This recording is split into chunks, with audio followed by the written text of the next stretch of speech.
Baik, assalamualaikum warahmatullahi wabarakatuh. Waalaikumsalam warahmatullahi wabarakatuh.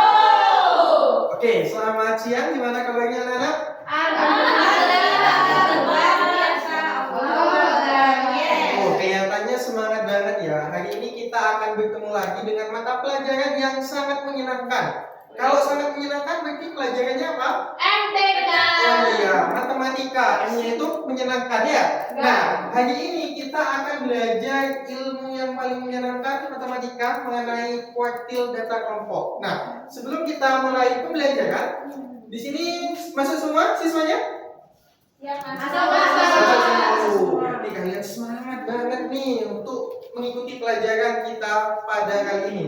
Nah, sebelum kita mulai pembelajaran, kita berdoa dulu agar pembelajaran kita pada siang hari ini dapat bermanfaat bagi kita semuanya. Amin. Berdoa menurut agama dan kepercayaan masing-masing. Dimulai. Dapat dihadiri? Nah, oke. Jadi hari ini kita akan belajar mengenai kuartil data kelompok. Kalau sebelumnya kita sudah belajar mengenai kuartil data tunggal, hari ini kita akan melanjutkan materi selanjutnya yaitu kuartil data kelompok. Nah, sebelum kita ke kuartil data kelompok, ke materi utamanya, Bapak di sini akan mereview materinya. Nah, data itu ada berapa sih? Ada dua. Data apa? Tunggal dan kelompok. Data tunggal sama data kelompok. Hal yang paling membedakan antara data tunggal sama data kelompok itu apa? Iya, kalau tunggal itu datanya pasti tunggal, nggak ada intervalnya. Datanya sudah pasti. Tapi kalau data kelompok terletak ada intervalnya ya. Jadi misal 31 sampai 40 frekuensinya ada di 3. Kalau data tunggal nilainya itu sudah pasti atau sudah tetap. Oke, dari data tunggal sama data kelompok mungkin ada yang ingin ditanyakan? Aman ya? Sudah paham ya? Oke. Nah, selanjutnya di sini ada review materi yang kedua, yaitu ada median data kelompok. Nah, kemarin kan sudah belajar nih mengenai median data kelompok. Median data kelompok itu adalah nilai tengah dari data disajikan dalam bentuk interval kelas. Jadi rumusnya median itu gimana ini bacanya? Median sama dengan Tepi bawah tambah N per 2 min F. Frekuensi kumulatif. Frekuensi kumulatif apa ini? Frekuensi kumulatif seluruh kelas median dibagi dengan frekuensi dikalikan panjang kelas. Nah, untuk mencari kuartil data kelompok itu sistemnya ataupun cara berhitungnya itu sama seperti median data kelompok. Jika kalian itu bisa menghitung median data kelompok, itu sudah pasti kalian bisa menghitung nilai dari setiap kuartil. Nah, di sini TB itu adalah tepi bawah, FK itu frekuensi kumulatif sebelum kelas median, F itu frekuensi kelas median, dan P itu adalah panjang kelas. Kalau N ini apa anak-anak? Iya, banyak data. Nah, selanjutnya di sini adalah ada kuartil data tunggal. Kuartil itu adalah nilai-nilai yang membagi sekumpulan data yang telah diurutkan menjadi 4 bagian yang sama besar. Jadi ada data kemudian dibagi menjadi 4 yang sama besar. Otomatis kuartilnya itu ada berapa nak? Ada 3. Yang pertama itu kuartil bawah atau Q1. Kemudian tengah atau Q2. Terus yang terakhir adalah Q3. Ada atas. Nah, di kuartil data kelompok juga ada 3, ada Q1, ada Q2, ada Q3. Nah, di sini ada tujuan pembelajarannya, di mana untuk tujuan pembelajarannya itu peserta didik dapat merepresentasikan data dan cara menentukan kuartil Q1, Q2, dan Q3 dari data kelompok secara sistematis. Peserta didik dapat menginterpretasikan makna dari kuartil Q1, Q2, dan Q3 dari data kelompok serta menarik kesimpulan dalam konteks nyata. Jadi untuk pembelajaran hari ini diharapkan itu kalian itu bisa mencari atau menentukan nilai kuartil, kemudian bisa menginterpretasikan ke konteks nyata. Jadi bukan hanya teori saja, melainkan implementasinya. Oke. Nah, sekarang kita ke materi intinya. Nah, di mana untuk mencari kuartil data kelompok itu ada tiga tahap. Nah, tahap yang pertama adalah mencari letak kelas kuartil. Nah, untuk mencari letak kelas kuartil itu rumusnya adalah LI sama dengan I/4 dikalikan N. Nah, Pak itu apa kok I itu adalah kuartil keberapanya? Kuartil itu kan ada berapa tadi? Ada 1, ada 2, ada 3. Kalau misal kalian mencari kuartil pertama, maka I-nya ini ganti dengan 1. Tapi untuk mencari kuartil yang ketiga, berarti I-nya diganti dengan 3. Oke, jadi ini merupakan rumus umum dari kuartil mencari letak kelas kuartil ya. Nah, setelah mencari letak kelas kuartil, kemudian kita tentukan kelas kuartilnya itu ada di mana. Oh, ternyata nanti hasilnya itu adalah 20. Oh, berarti nanti tentukan kelas yang isinya itu 20 melalui frekuensi kumulatifnya. Nah, setelah kalian itu mencari dan menentukan letak kelas kuartilnya, kita akan menghitung namanya nilai dari kuartilnya. Rumusnya itu sama dengan median data kelompok I atau kuartil ke I sama dengan tepi bawah kelas kuartil ditambah dengan 1/4 N dikurangi frekuensi kumulatif sebelum kelas kuartil dibagi dengan frekuensi kelas kuartil dikalikan dengan panjang kelas. Oke, sampai sini dari tahap 1, 2, dan 3. Mungkin ada yang ingin ditanyakan? Nggak ada ya. Nah, kalau teori biasanya masih ngambang nih. Nah, kita ke contoh soalnya biar kalian paham. Nah, di sini ada contohnya. Tentukan nilai kuartil bawah, di sini kuartil bawah I1 dari data tersebut. Jadi di sini ada data kelompok di mana nilainya misal kelas pertama di sini ada 54 sampai 59.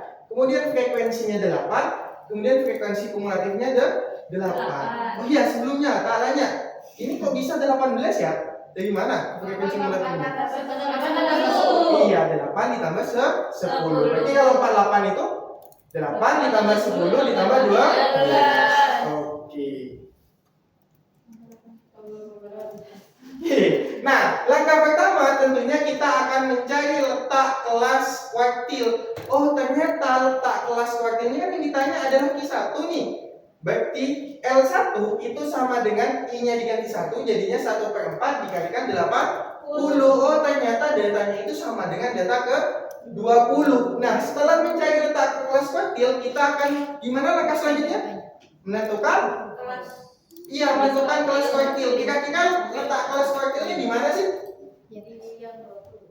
Iya, yang di 20. 20 ini ada di kelas berapa?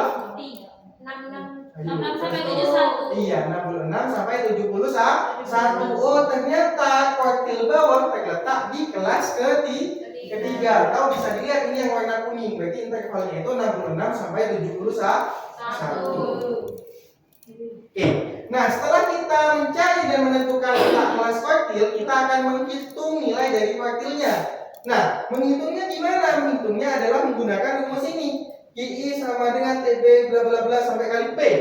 Nah, di sini kan ada bagian-bagian nih. Bagian-bagiannya ada TB, ada N, ada FKS, ada F, ada P. Nah, kita tentukan dulu caranya TB berarti tepi bawah kelas kuartil. Oh, tepi bawahnya di mana? 66. Iya, 66 dikurangi 0,5. Karena kenapa? Karena letak kelas kuartilnya itu ada di kelas ketiga. N-nya berapa? N-nya 80. FKS berarti sebelum frekuensi kumulatif sebelum berarti berapa? 18. Nah, F-nya berapa? 30. Ayo, kena jebakan kan? Kok bisa 30 di sini? Ayo. 30 apa? 12? Ayo, yang 30. Yang 12. Iya, jawaban yang benar itu 12. Di sini waktu Bapak bikin PPT-nya itu ngantuk, jadinya tak tulis 30 ya. Iya, jebakan. Jadi tak buat jebakan. Kemudian panjang kelasnya itu sama dengan 6. 6 itu dari mana sih? Itu 6. Iya, 66 ke 71 atau 66, 67, 68, 69, 70, 71. Pak, aku malas ngitungnya pakai jari. Biar cara cepatnya gimana? Tinggal turunin aja. 60 dikurangi 54 itu sama-sama 6 hasilnya. Jangan ngurangi 59 sama 54 karena kalau 59 dikurangi 54 berapa jauhnya? 5 bukan 6 ya. Kalau mau ngurangin kanan ke kiri itu harus ditambah dengan 1. Kalau bawah ke atas itu nggak usah ditambah 1. Oke. Dari menghitung atau menentukan TB, NFKS, F sampai P, ada yang ingin ditanyakan? Nggak ada ya. Oke.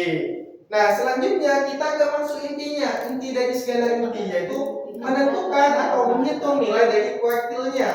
Kuartil pertama Q1.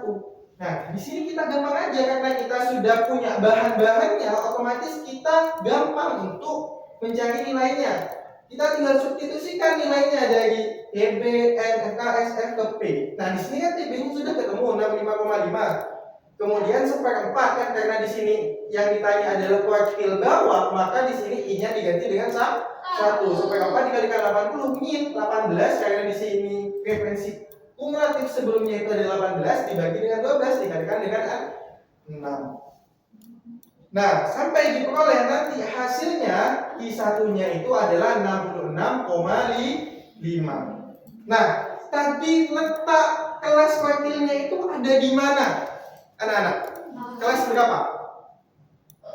Kelas ketiga. Nah, 66,5 itu ada di kelas berapa? 3. Kelas ketiga. Berarti perhitungannya itu benar. Berarti kalau kalian di sini hasil dari Q1-nya itu tidak terletak di kelas ketiga, berarti perhitungannya kalian itu salah. Jadi harus ada di interval 66 sampai 71. Nah, sampai di sini mungkin ada ingin ditanyakan. Nah, untuk menentukan Q2 dan Q3 itu caranya sama, cuma bedanya di menentukan letak atau mencari letak kelas kuartil. Berarti kalau mencari Q2 berapa? 2 ya, 2/4. Kalau Q3? 3. Oke. Aman? Aman. Oke, berarti sudah siap dalam untuk tugasnya? Ulangan aja. Sudah siap untuk ulangan? Iya. Nah, di sini Bapak akan membentuk kalian menjadi beberapa kelompok. Jadi setiap kelompok itu isinya ada 5 anak, ada 5 siswa. Kelompok 1, kelompok 2, 3, 4, dan 5. Nah, nanti bisa dikerjakan ya. Pokok harus mengerjakan semua, nggak ada yang cuma numpang nama. Oke? Oke. Nah, bisa dikerjakan. Nah, di sini di LKPD-nya itu ada permasalahannya. Di mana permasalahannya itu ada istimba. Nah, istimba itu ada datanya, data kehadiran. Nah, kehadirannya itu misal kehadirannya itu 5 sampai 7 hari, itu ada 4 siswa. Permasalahannya apa? Permasalahannya itu kalian itu disuruh mengelompokkan di mana kategori siswa kurang aktif, kategori cukup aktif, dan kategori sangat aktif. Jadi kalian itu disuruh untuk membantu SMA Muhammadiyah untuk mengelompokkan siswa tersebut. Oke?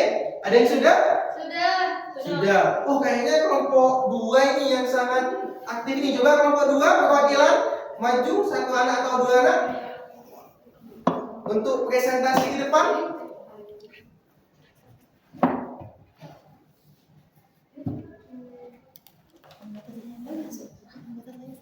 Nah, ini kasih tepuk tangan dulu buat temannya.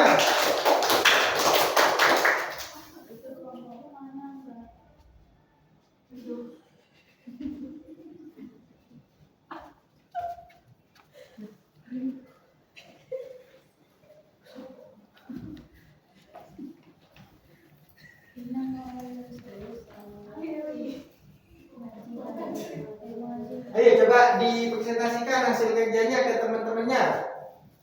Baik, assalamualaikum warahmatullahi wabarakatuh. Waalaikumsalam warahmatullahi wabarakatuh. Nah, menurut hasil diskusi kelompok kami bisa menarik kesimpulan terhadap permasalahan yang disajikan tadi bahwa pada sekolah Muhammadiyah itu dikelompokkan menjadi 3 kategori. Yang pertama, ada kategori pembinaan yang lebih intensif bagi siswa yang kurang aktif, yaitu kategori 25% terbawah dengan nilai 10,5. Jadi apabila kehadirannya itu 10,5, dia masuk dalam kategori pembinaan yang lebih intensif.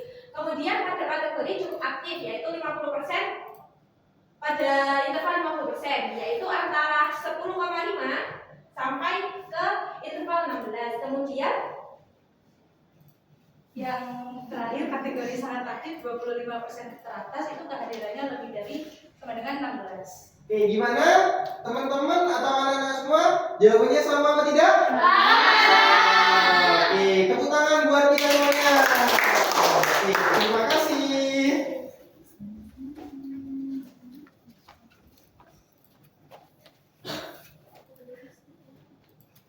Nah, kemudian kita akan menarik kesimpulan dari pembelajaran ini. Nah, cara untuk mencari nilai kuartil itu yang pertama gimana? Menentukan kelasnya. Mencari letak kelas kuartil. Rumusnya itu ini sama dengan I/4 dikalikan N. Yang kedua, menentukan kelas kuartil. Terus yang ketiga, menghitung nilai dari kuartil. Oke. Nah, jadi di sini Bapak minta waktunya sebentar untuk kalian itu bisa men-scan dan mengisi lembar refleksi yang ada di depan kalian. Oke, diisi sesuai dengan hati kalian ya. Kalau kalian nggak paham, bilang nggak paham. Kalau paham, bilang paham. Nah, selanjutnya untuk materi minggu depan atau pertemuan berikutnya di sini kita akan membahas mengenai jangkauan interkuartil dan simbangan kuartil. Oke. Dari sini mungkin ada yang ditanyakan? Sudah ya. Dan jadi sebelum kita tutup pembelajaran kita pada siang hari ini, kita tutup bersama-sama dengan bacaan alhamdulillah bersama-sama. Alhamdulillahirabbil alamin.